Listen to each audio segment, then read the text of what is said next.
Tom again with Toxicodendron Radicans. That is, yep, poison ivy. Now, poison ivy is not an ivy. Neither is poison oak is not an oak. The leaves look kind of like an oak. That's why it's called that. And poison sumac is not a sumac. However, they all belong to the same genus, Toxicodendron, and that is part of what's called the sumac complex.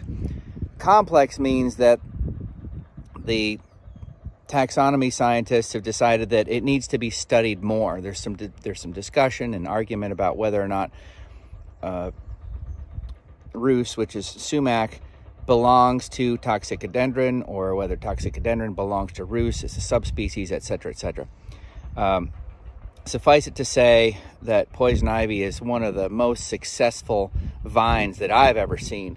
Extremely adaptive, and let me tell you, does it love climate change. This plant will grow as a ground cover. It'll grow as a vine. This one here that's climbing up this poor cherry. It does not have the constricting properties that of, say, something like bittersweet. Toxicodendron radicans, that epithet, that radicans, the species name, means, in Latin, it either means roots, it means branches that take root, or it means roots that spread.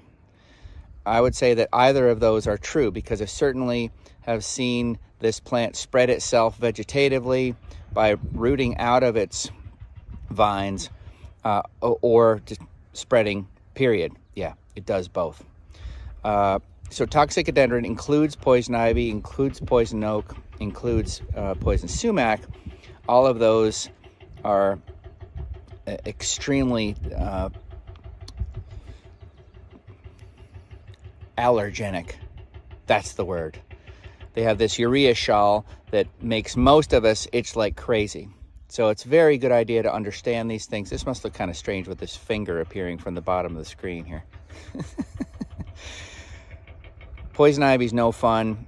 You can get it from the smoke if you're burning it. You can get it if you're cutting it and breathe the aerosols, the mists from cutting it. Some people are so sensitive to it, they can get it just by being near it and looking at it.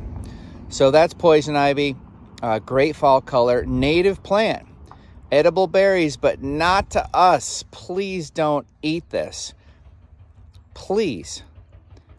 But the birds love it. Doesn't bother them.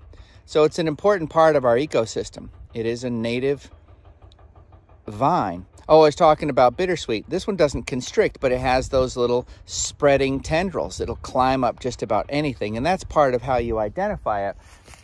You look for this fuzziness like that. That's very typical of poison ivy. So I'm going to get as far away as I can from that thing and go have lunch.